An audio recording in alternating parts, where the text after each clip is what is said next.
Okay. Good afternoon, ladies and gentlemen. Thank you very much for inviting me. If you're using social media on a personal level, please stand up. Please rise. If you have Twitter, Facebook, Pinterest, YouTube, Snap, whatever account, just rise. Oh, yeah, you should stand on a chair. Right. Very good. Now, wait, no, I need you all standing up. All standing up. Now, sit down if you have only a personal account and you don't have an account for your business. Okay? If you don't have social media accounts for your business, sit down. Okay, so all of you have a personal account and business account, right? Okay. Sit down if you think that you're still, at the moment, far beyond reaching the full potential of social media, of what it can do for your business.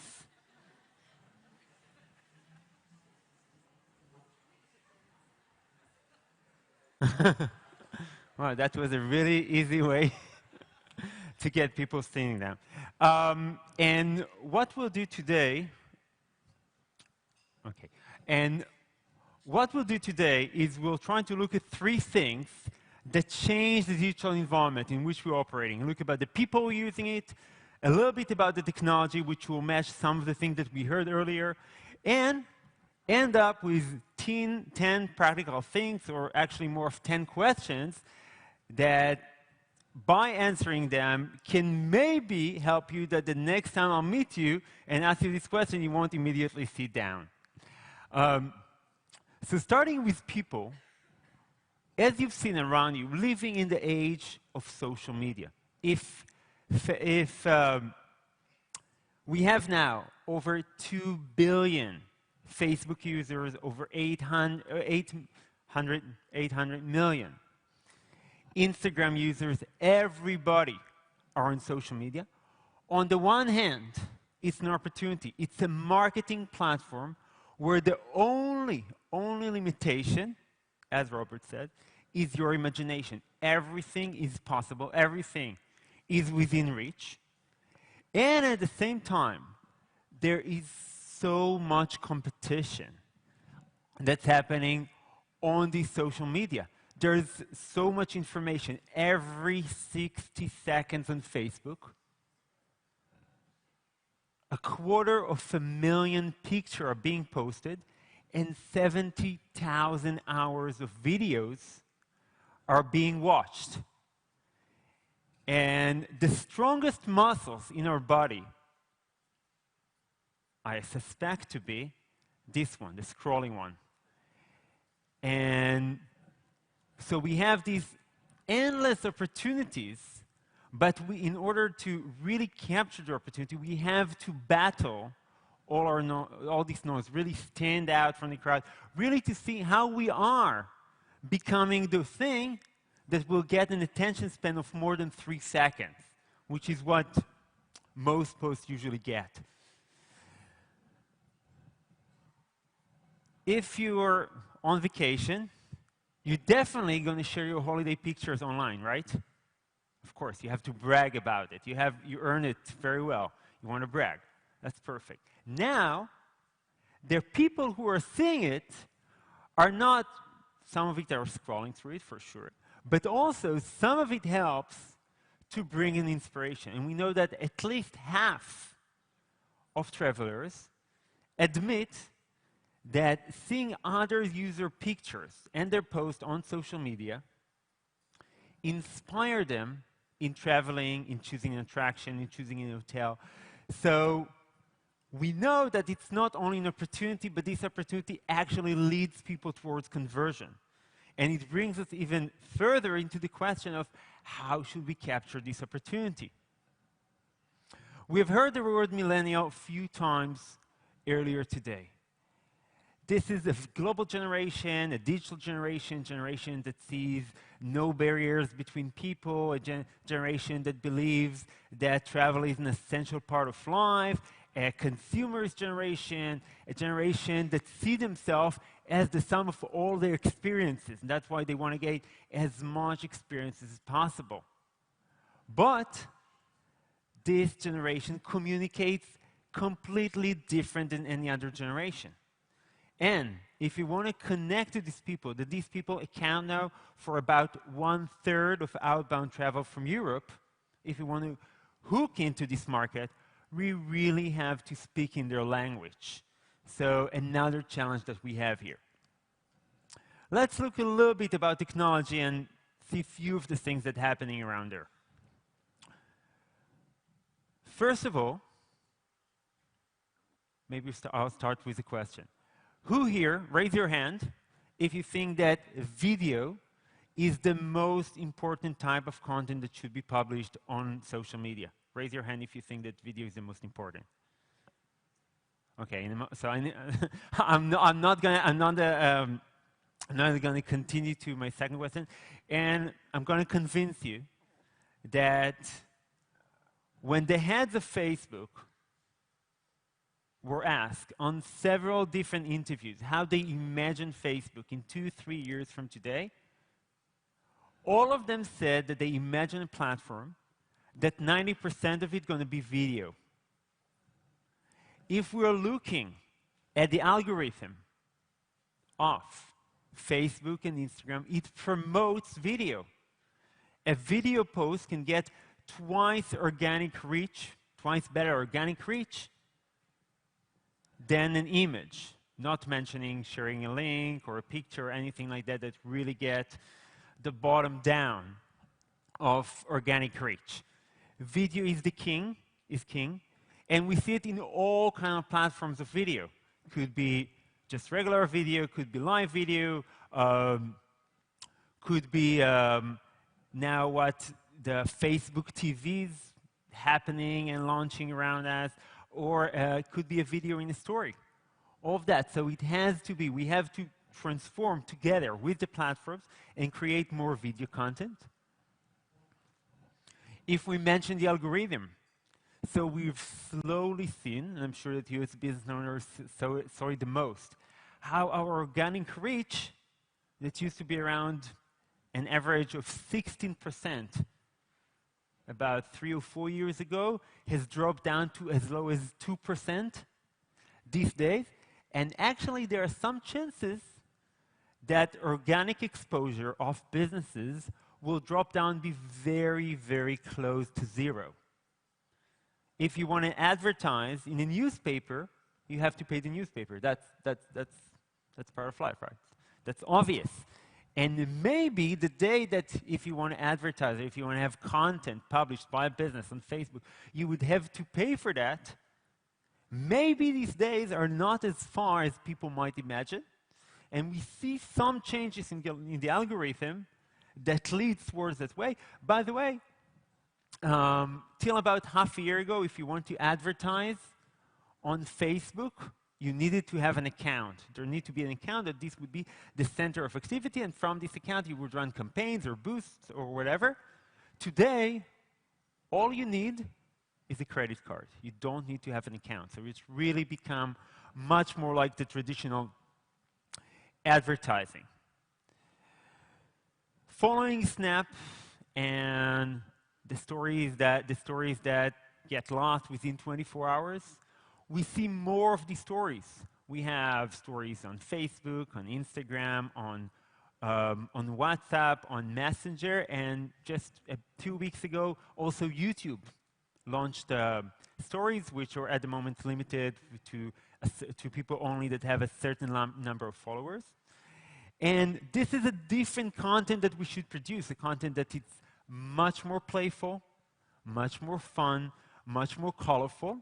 But also, we should plan for that. And wherever there is a new technology, wherever there's a new platform,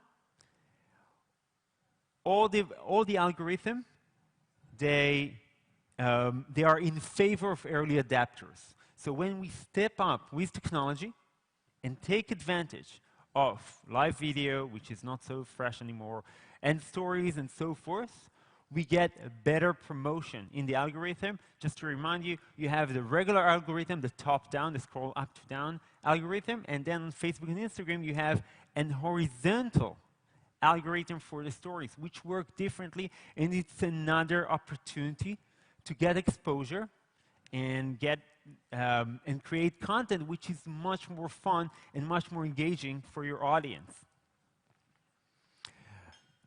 When people are thinking about social media marketing, it's mainly Facebook and Instagram, right?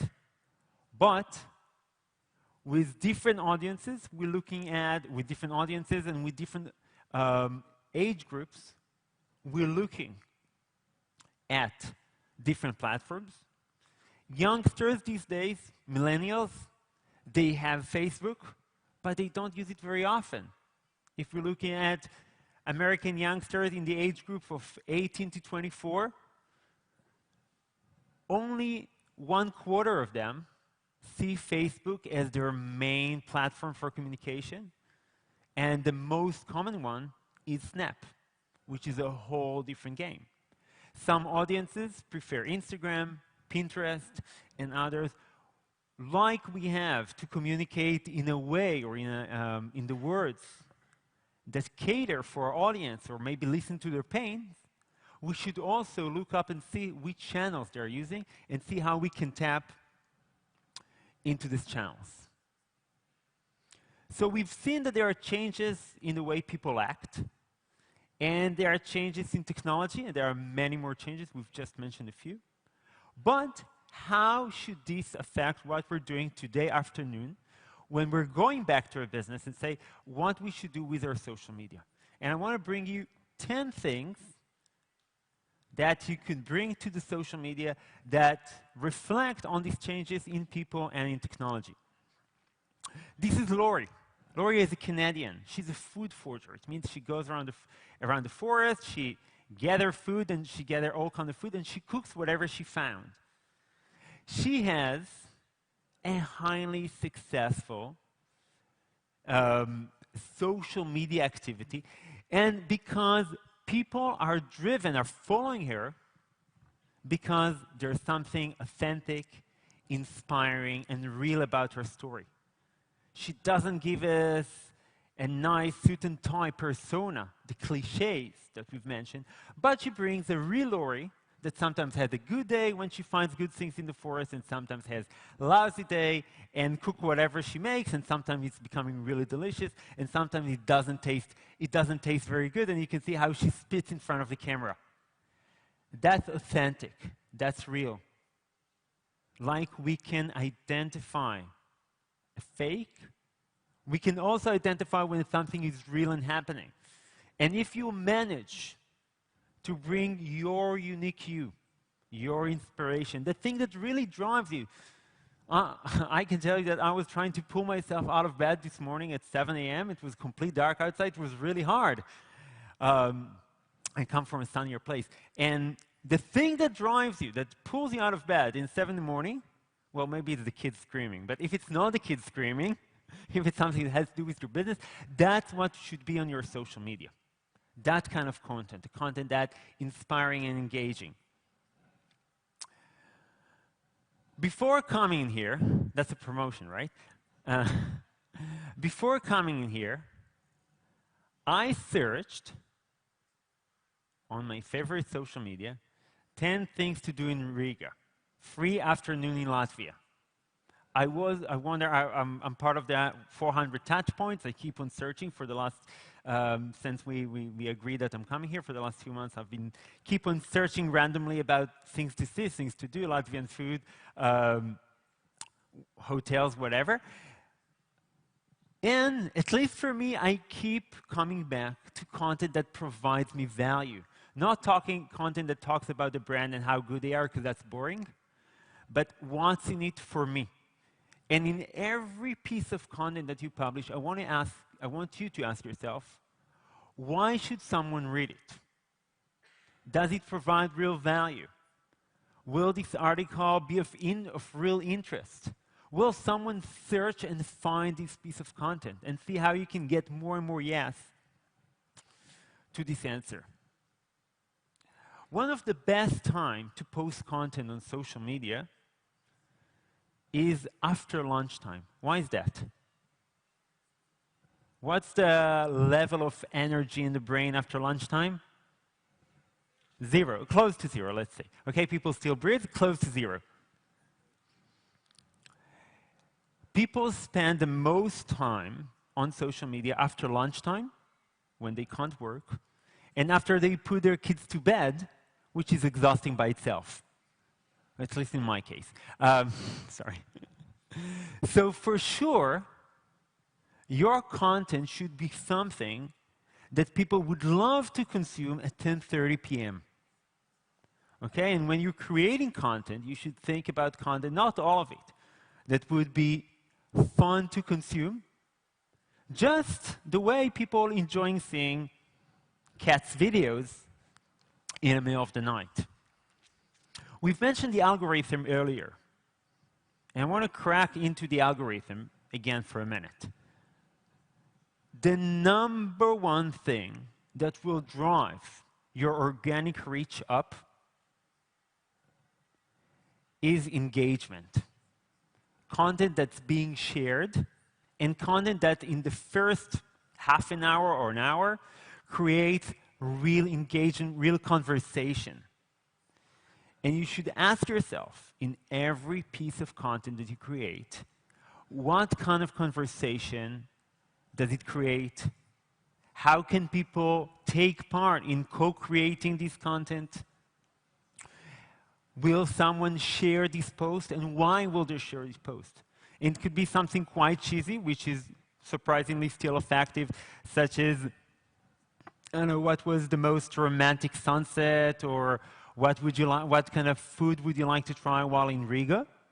But it could be anything creative that will really drive the conversation. And you will be surprised to see how people are looking forward to start a conversation just when they are being asked. I keep seeing it, and I keep being surprised by how easy it is sometimes to get this kind of engagement.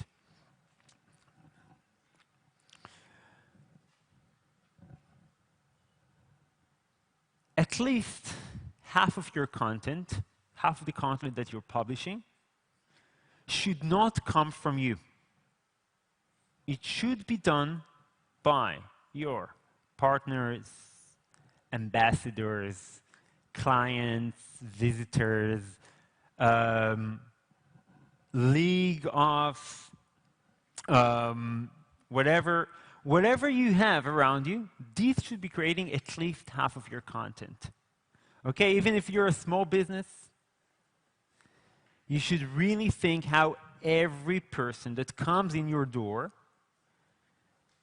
is an ambassador, a content creator, and this person will create a story. And this story will be much better from the story that you're creating, because it will be real, it will be authentic, it will be trustworthy.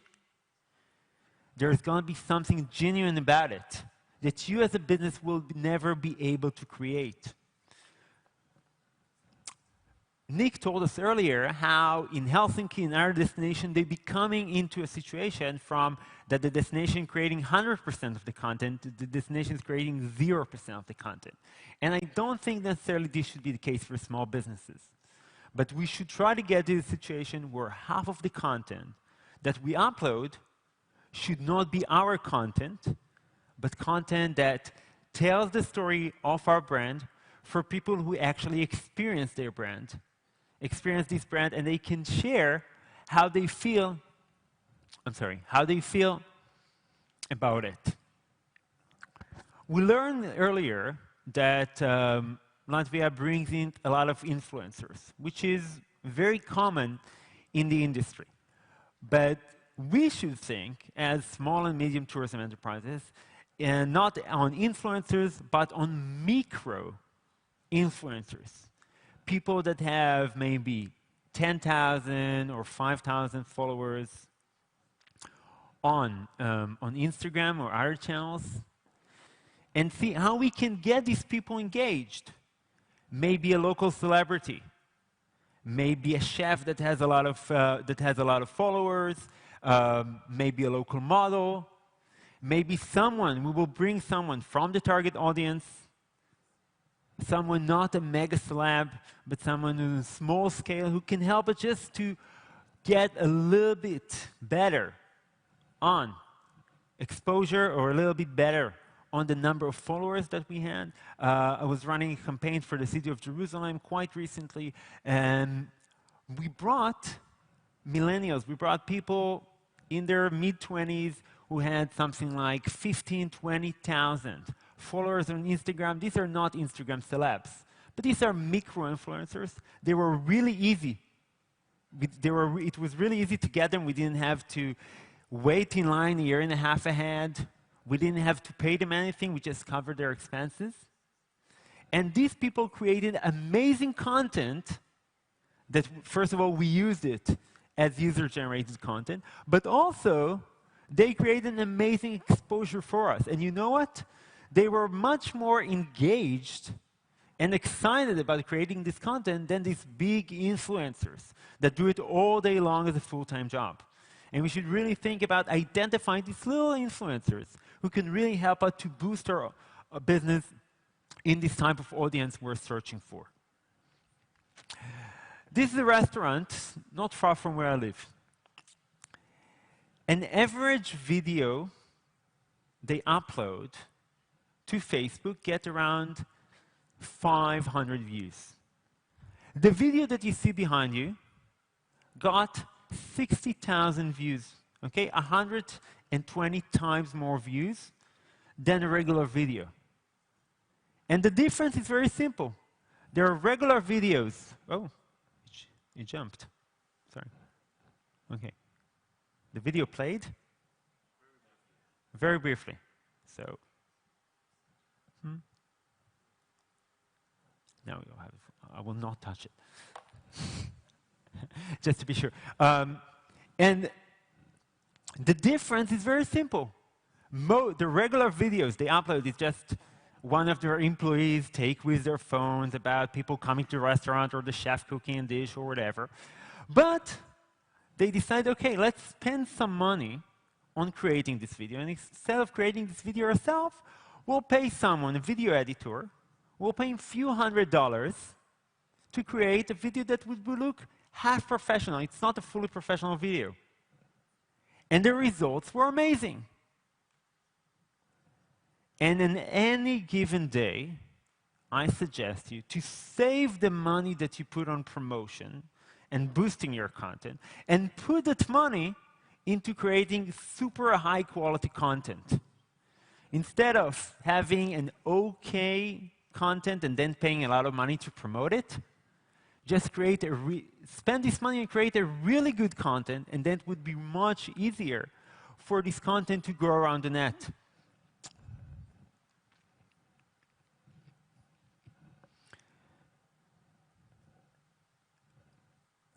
If we will work, it's not, or I'll put it different ways.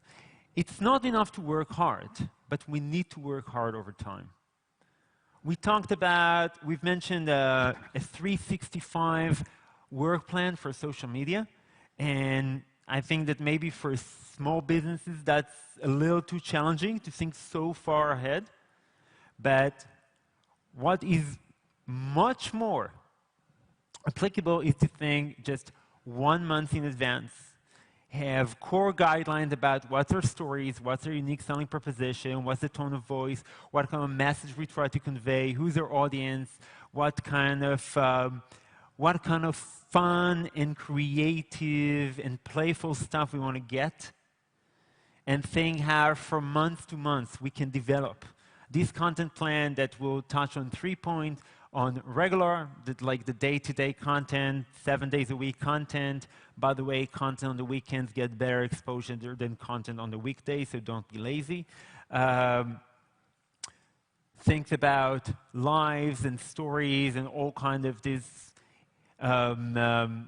let's say, more informal content, and also about how we're there not only to put the content, but also to drive the conversation and to lead the engagement and make sure that when someone posts something on our wall or create a comment, it's not just there and being left there, but it's being used to really create a conversation, a lively conversation that would engage more users and would engage the friends of the person who commented, and really see how this day-to-day work will build over time to build our strength. So we should look at it not as a sprint run, but as a long-distance running. Take the patience, do it on the right volume, with the right people, and work over time. Raise your hand if you know what was your organic engagement rate in November. Just one, thank you.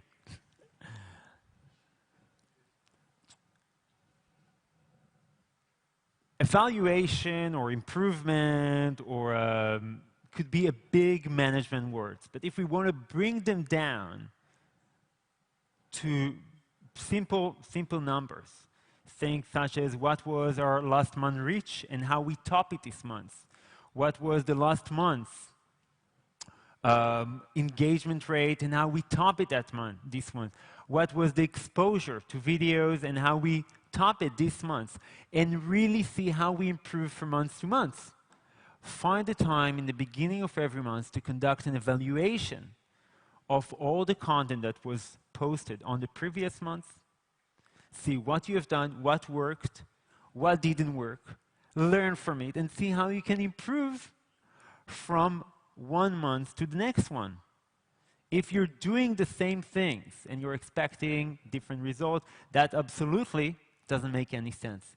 So you really have to learn and see how you can get better, and how all the insights that you have and all the data is out there. It's on your profile. You just go there and see. You should use it to learning and for improvement. And the last point, this is a picture of a living room of a hotel where I recently stayed in Portugal.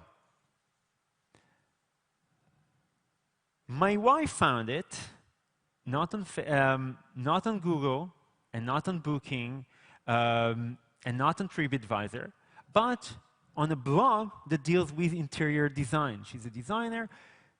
We read, and she said, "Oh, we're going to Portugal. I saw on this really beautiful, beautiful blog about design, I saw they were talking about this hotel. Let's go and visit there and stay there if we're already in the country."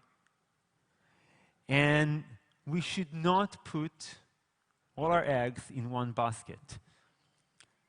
The Google algorithm, it changes. Booking algorithm both changes, and also they might become even more, don't quote me on that one, even more greedy than they are today. Facebook and Instagram constantly changes. And as small businesses, it could become harder and harder to compete with the big businesses on top organic results on Google, on Booking, and on Facebook. And we should think 360. Think beyond the giants of Google and Facebook and Instagram and Booking, and really see how we can use public relations and blogs and podcasts and little influencers, and even the printed guidebooks. People still read them. Some people still read them, I don't. And really see how we can work in every possible channel that we have in order to bring people to us and get the message across. So to conclude, people are changing all the time, especially when it comes to technology. 10 years ago, nobody here would really know what's Facebook, what's Instagram, and why do we need internet on our phone 24/7. Today, about 2/3 of Americans, the first thing that they do in the morning is they check their mobile phone in bed, okay, before brushing their teeth. So people are changing. Technology, algorithm, platforms, stories, videos, all of that is changing, transforming on a day-to-day basis. So if both of these are changing, it doesn't make any sense that our marketing would be the same as it was last year or even 3 years ago. And we should transform and move forward. And I hope that these little 10 tips or these little 10 points of attention help you to go back to your businesses and see how you can take what you learned today and put in your business for growing and for having a better business tomorrow. Thank you very much.